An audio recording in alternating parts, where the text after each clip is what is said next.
There's a story that I've heard quite a bit over the past few months about a man who is in an airport when he finds out that his flight is delayed. And so he decides to buy a pack of cookies while he waits. And so he sits across the table from another man, a total stranger, and he opens up the pack of cookies that are now in front of him. And before he can even take a cookie, the stranger gives him a little smirk and takes one out of the pack for himself. Well, the man is shocked, as anyone would be. It's kind of awkward. How could a stranger just suddenly welcome himself to food that wasn't even offered to him? So the man takes a cookie then, as if to say, hey, these are my cookies, buddy. What are you doing, stealing my cookies? But the stranger then takes another cookie after this man takes his first one, and it goes on like this, back and forth, the man eating a cookie and the stranger eating a cookie, until there is only one cookie left. And these two men look at each other, and the stranger smiles and then pushes the pack back to the man as if to say, here, you can have the last one.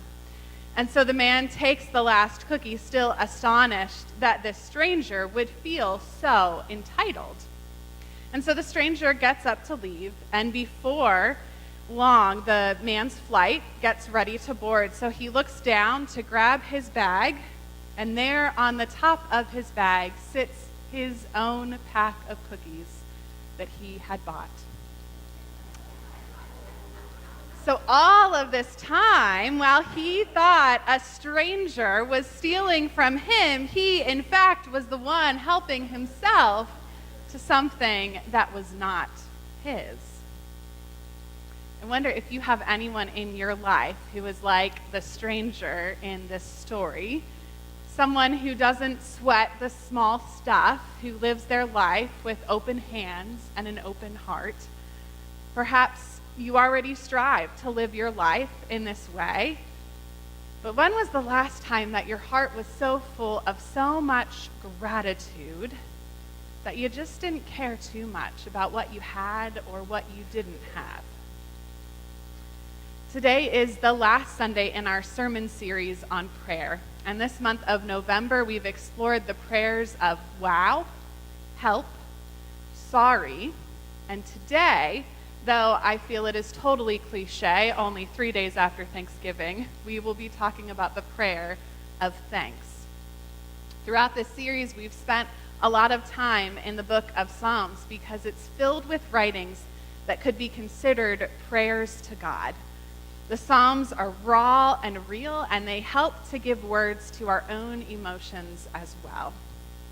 And the psalm that we read today, Psalm 107, opens up with words of thanksgiving to God and calling on all who have been redeemed to give thanks.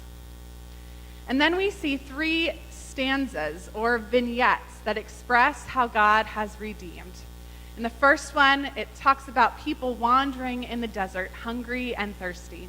They cried to the Lord, they were delivered, and so the psalmist instructs them to thank the Lord. And then the second vignette talks about those who have been in captivity and forced hard labor. They too cried to the Lord. They were saved. And so the psalmist once again instructs them to thank the Lord. Do you see a pattern happening here? In the third vignette, the psalmist talks about those who have gone through deathly illness. They too cried to the Lord. They were saved. And once more, the psalmist instructs them to give thanks to the Lord. So there's this pattern here, a description of what happened, a prayer to the Lord, how the Lord then delivered or saved them, and then an instruction that expresses thanks to God. And I think right off the bat, this psalm gives us a pretty good format to follow in our own prayers. 2 weeks ago, we talked about the prayer of help, which we see most clearly in the beginning of each of these vignettes of the psalm.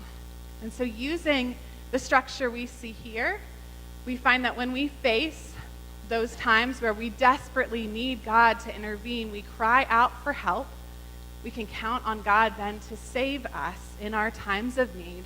And when that happens, we thank God for God's deliverance. But when I read this psalm in just that way, it kind of ties everything up in a nice, neat bow, right?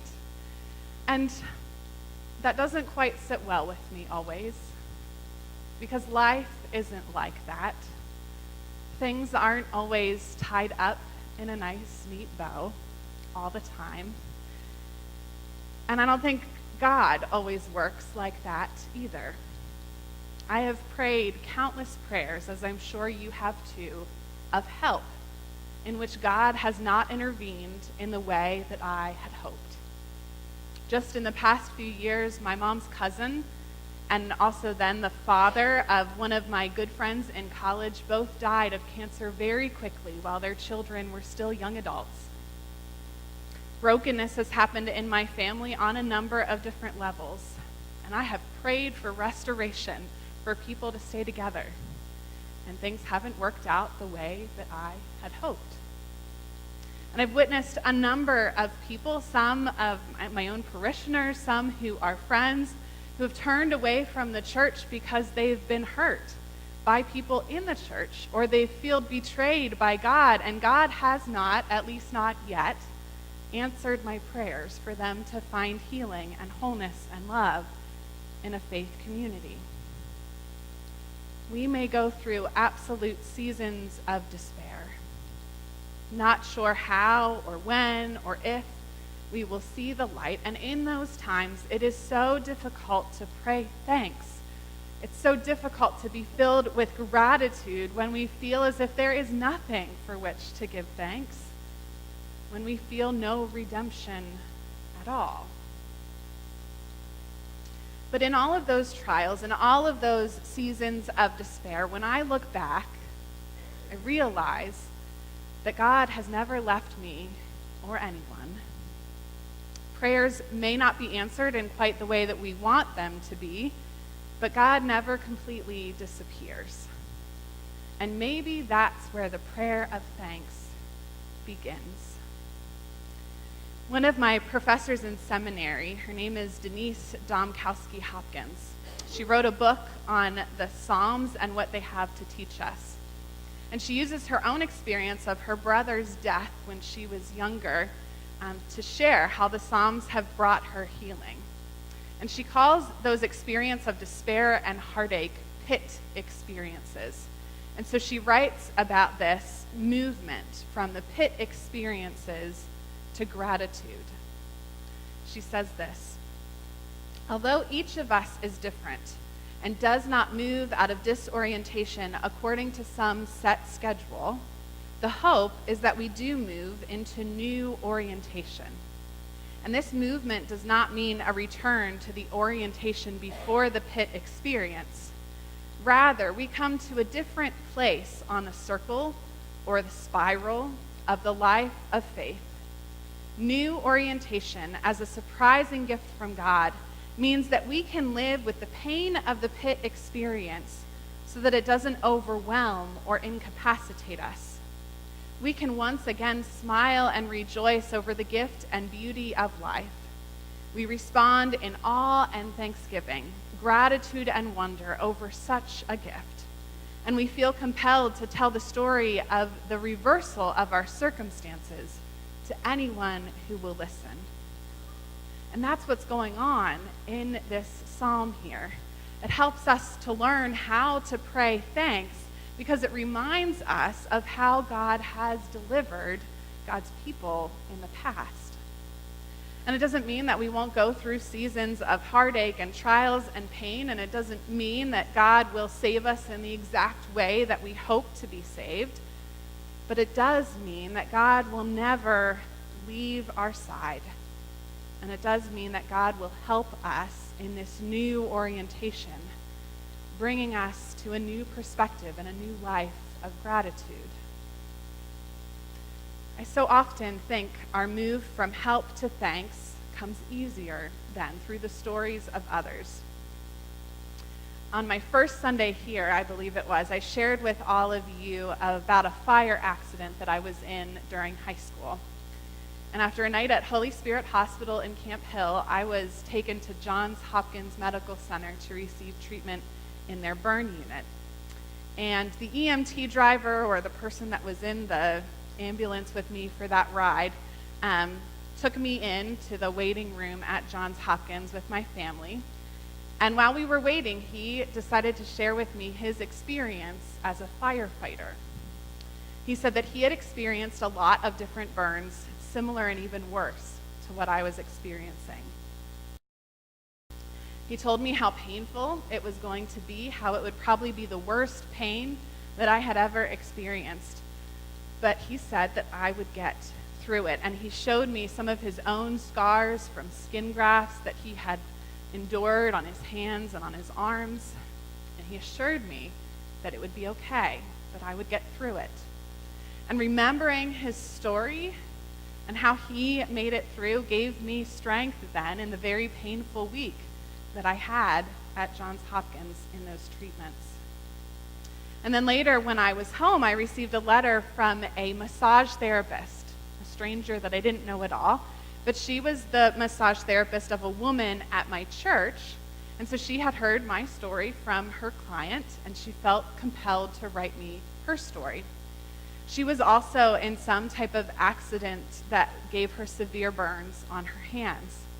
And she talked about how God had brought her through it all, and after it, she felt called to use her experience and her hands for good after she was healed through massage therapy. And so she encouraged me in a similar way that the firefighter did, reminding me that I wasn't alone and that I would get through it just like she did. And so they shared their pit experiences with me and how they came through to a new orientation, and part of their gratitude was encouraging me that I could get through the pit that I was in as well. Now, I want to be clear about something here, though. I do not think that God wanted or willed those situations to happen to those people just so that they could one day tell me their story and help me through mine. Denise Hopkins says that even though so many people have felt healing through her writing of the Psalms and her experience, that she would trade whatever good that she has done just to get her brother back. I don't believe that God wants any of us to suffer, and I don't believe that God causes harm to come our way. Sometimes things just happen, and sometimes there is no explanation for it. But our reactions make all the difference. God is able to use each and every situation in our lives to redeem the world. And that, I believe, helps to bring us to thanks. Now today, as I explained to the kids, is a day in our church calendar known as Christ the King Sunday. It's the final Sunday in our church year, which is focused on reminding us of who Christ is as our King and what it means for Christ to reign. It's a celebration of the coming reign of Jesus and the completion of creation. But we are reminded today of Christ who is Lord over all, yet also Christ who desires to be in relationship with us. And even when terrible things come, Christ has committed to being in solidarity with us in our suffering. And we can be a part of God's reign by being in solidarity with others who suffer as well. And again, I believe that all of that starts with the prayer of thanks. Anne Lamott writes this when she talks about the prayer of thanks. She says, "Gratitude begins in our hearts and then dovetails into behavior. It almost always makes you willing to be in service, which is where the joy resides. It means you are willing to stop being such a jerk. When you are aware of all that has been given to you in your lifetime and in the past few days, it's hard not to be humbled and pleased to give back." Friends, I am convinced that no matter what is going on in our lives, there is always something for which to give thanks. We can be grateful for the very air that we breathe, grateful for the tallness of the mountains and the waves of the sea. We can even be grateful for little things like a piece of chocolate at just the right time, or the way that cream makes coffee a little milky and adds a little bit of sweetness to it. Or what about the leaves that crunch under our feet in the fall? Or the crunch of the snow then that comes in the winter, and the ways that snow can make a snowman or can lay out smooth so that you can sled down it with glee. Or what about the beauty then that comes with spring and the blossoming of trees, or the ways that summer just beckons us to be outside in the warmth? And how about those sunrises and sunsets? God has made this world so beautiful. And we are able to live and move and have our being in it. We're able to laugh and communicate and be in relationship with others, and that is enough to say, thanks. Thank you. And that prayer of thanks brings us closer to God. That prayer of thanks over time, when we remember every day what we can give thanks for, it can change the entire game, because it can make us offer our cookies to entire strangers in an airport, or at least be fine when they reach out for it unexpectedly. I think so much of our life is unpredictable, and there is so much that we cannot control. But our responses to life are within our control. Responding in gratitude makes all the difference. And so my hope is that our prayers of gratitude can lead us into lives of service with God, sharing our stories and then lightening the load of others, so that we may all give thanks to God. May that be so. Amen.